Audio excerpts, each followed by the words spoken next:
دولة الكويت يعمل بمجلس الوزراء بالكويت، وتابع المعهد الدولي الكويتي الذي تفضل مشكورا لا مأمورا، ويأخذ المحاضر إن شاء الله. Thank you all for giving me this opportunity. Thank you for the organization who organized all this. As he has said, my name is الرميان, and I'm here to talk about some psychology facts. You're all talking about leadership, time management, education, but you have all concluded that one of the most important parts of all that is the human resource. What is a human without their own mental health? Correct? So, if a human's mental health is not intact, how do you expect them to do all these things you're talking about? So, this is where I'm going to start talking about time management, or mostly lack thereof. First of all, what is mental health? Mental health is basically the cooperation of your emotions and your state of mind and thoughts at the same time. That's the simplified version of it. Okay? So, what is the negative effects of too much free time on the mental health? Because in our Arab society, especially in Arab society, you will notice that for the Arabic speakers, and you have all heard the word واحد فاضي. I'm sure you have all heard that sentence, واحد فاضي. For the ones who do not understand, the actual meaning of it is someone who has nothing to do. Not utilizing their time in any good shape, way, or form. No interest. Basically, exactly. So, what is too much free time? You heard of too little time, too much free time, but what is too much free time? Basically, too much free time is when you don't do anything of value. And when you don't do anything of value, that has a lot of negative effects on you, which I've had written down here. So how does it impact you? It makes you lazy. It makes you look for problems. As we've all even heard in our society, when someone's looking for problems and someone on the road is angry and stuff like that, واحد فاضي. Isn't that correct? Yeah. So, that's how it impacts an individual. Makes them lazy, problematic, annoying to cooperate with. So, how do the others with this state of mind affect you? If you are also someone with too much free time, how does somebody else with too much free time affect you personally? What do you do? There's such a thing as group mentality. When you're a part of a group, your state of mind becomes similar to those. So with time, you will also become lazy and problematic. So that's a group of people. And what is composed of society? Groups of people. And how does a group of people like that affect society? Basically the same thing as I said. But there's 3 stages to it. It affects the adolescents, the young adults, and the mature and elderly, handsome men that we have here, but you guys don't have the state of mind. How does it affect the adolescents? It makes them lazy, stubborn, antisocial, just using up their phones all day. They don't do anything of value with their time. How it affects the young adults, 18 and above. Smoking, drugs, feeling of insignificance will cause household problems, will probably not manage any time, not do anything useful in the house. The mature and elderly people. Now this is where it gets even worse for the elderly people, because if you've been in the state of mind for your whole life and you reach a certain age, your mind refuses to evolve. So, the mature and elderly people have the emptiest mindset of the 3 categories if they don't utilize their free time properly. Most prone to depression, since they don't have anything to do and they're also retired. Not much to do with their time. They just sit there and kind of try to mentor people, and they themselves haven't mentored anyone. Teach what you preach. Okay? So, how does it psychologically affect certain aspects of your brain and behavior? When you have too much free time, and I'm sure everyone in this place has experienced this, but when you sit there with a lot of free time and just with your own mind and thoughts, you will start to make up scenarios in your head. You will start to look for problems. Some people look for solutions, but the majority of the time, when the subconscious takes over, And majority of our subconscious brain is negative thoughts. So when the subconscious takes over, the negative thoughts start to pour out into your conscious brain. And that's where problems start to arise. And when problems arise, a lot of conflict happens inside the household. Or wherever it is that you happen to be when you have too much free time. And then, when you get too comfortable with too much free time, you start to get too comfortable with achieving nothing and doing nothing. No leadership, no resource management, no time management. How is a human of any use for any of these things you have talked about when they don't even have the need to achieve anything in their lives? Okay? Next point. Effects of too much free time on self-development. I touched upon this on the last point. No goals or ambitions. No mental balance, which is basically no mental health properly. And no development of social status. So as an individual gets older, too much free time, no goals or ambitions, what do? They don't evolve, they don't evolve in any regard, they don't teach themselves, they don't educate themselves. As I heard in the first day, someone said the most important thing, he's not here right now, but he said, education is the most important. So why is it that sometimes we're not educating our youth about mental health? Why is it not taken seriously in our society? You take care of your cars, you take care of your houses, but the things that operate them or created them are not taking care of themselves. So, with that said, the effects of free time on self-esteem. Lack of confidence, nothing special to offer, since they haven't done much to offer in the first place, and no external gratitude.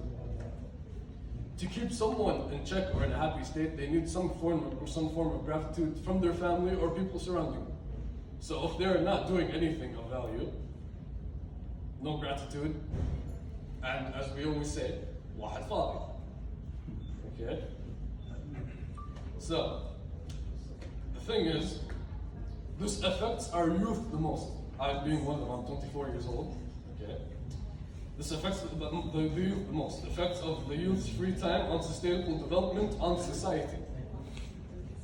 Technology has made them lazy, has made them uncreative. Usually now, when someone has when parents get new kids, they just give them an iPad or something, go play. No development, no teaching, no mannerisms, just the YouTube will teach them, right? And then, since they're not being taught at a certain age, lack of innovation. If there's no innovation, there's no development in society as a whole. And if there is no innovation or motivation, how is there motivation to go to work or be educated? Those are things that are hand in hand together. And if one hand lets go, one goes the separate way, one goes the separate way, and no one cooperates at all. Okay? So, with all that being said, there's a lot more to say about that, but there's the advantages outweigh the disadvantages, because the way to fix it is extremely simple, very simple, but it is seen as taboo in our society. What to do to reverse these effects? Therapy. جلسات علم النفس. Okay?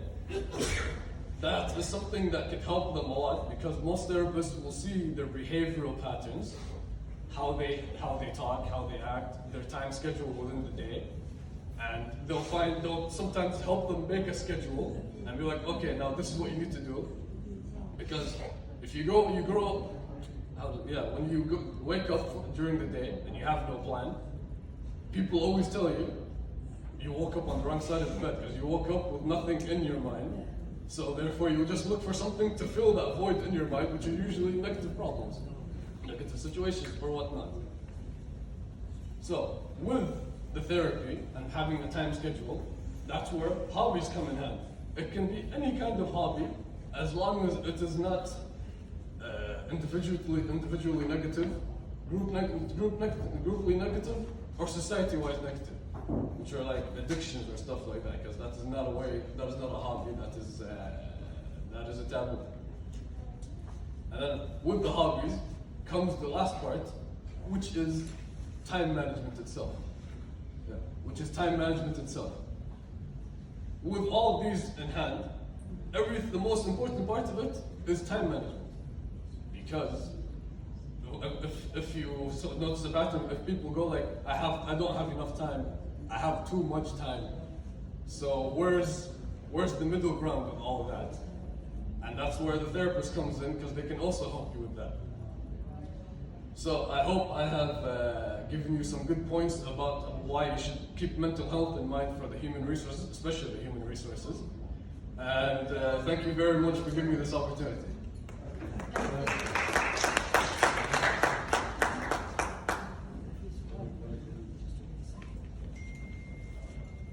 Okay, thank you very much for that. Thank you for the information. Was I got any question, anything you want to add? No? Thank you for Dr. Habib, مرة ثانية Dr. Habib. Somebody in Arabic. Somebody in Arabic. Somebody in Arabic. واحد فاضي. واحد فاضي. يا سيد فهد يقول تحدثتم عن القيادة وعن الإدارة وعن اسمعني دكتور. تحدثتم عن القيادة وعن الإدارة وعن إدارة الوقت وعن الفاليوز في المؤسسات، ولكن هو أمر مهم أنكم تهتموا بالصحة النفسية، لأن الصحة النفسية هي التي تقود لهذه الصفات ولهذه المعاملات ولهذه القيم. فالصحة النفسية هي من الأمور المهمة اللي تساعد الإنسان على التخطيط وعلى اتخاذ القرار وكذا. ولما يكون عندك مشكلة كبيرة مثل الوطن العربي بصفة عامة الآن، وهي الفراغ، انك انت ما عندك شيء تعمله، بس واحد فاضي زي ما قال الشيخ فهد، واحد فاضي ما عنده ما يعمل ولا شيء، ليش؟ لأنه لا عنده خطة في حياته، ولا عنده دراسة أو تخطيط الوقت، ولا عنده يعني أشياء قيمة يعملها، ما عنده أهداف، ما عنده خطة، ما عنده، فهو فاضي ما عنده ولا شيء، حتى الشيء اللي بيقوم به ما عنده قيمة. ولذلك قال إن من أساسيات التخلص من هذا الوقت الفاضي أن يكون عندك جلسات في علم النفس حتى يوضح لك أهمية استغلال الوقت وينمي لك عقلك حتى تكون صحتك النفسية متوازنة. كل ما تكون هي متوازنة تساعدك على اتخاذ القرار، وأن يكون عندك أهداف، يكون عندك خطة استراتيجية، وتستطيع تأثر في المجتمع بصفة كاملة. هذه خلاصة الكلام. شيخ حبيب تفضل. بارك الله فيك. من حسن حظ أنا الماجستير بتاعي في علم النفس، وإذا كنت قريب الموضوع. نسمعك دكتور، تفضل، صوتك واضح، صوتك واضح، نسمعك من هناك، تفضل.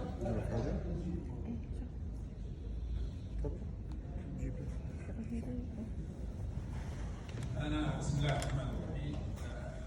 أنا فهمت موضوع الورق بالعربي لأن هذه لغتي، يمكن أفهم أكثر من اللغة الإنجليزية. في إطار التايتل بتاع المؤتمر أنا أقول فعلا كلمة علم النفس مهمة جدا.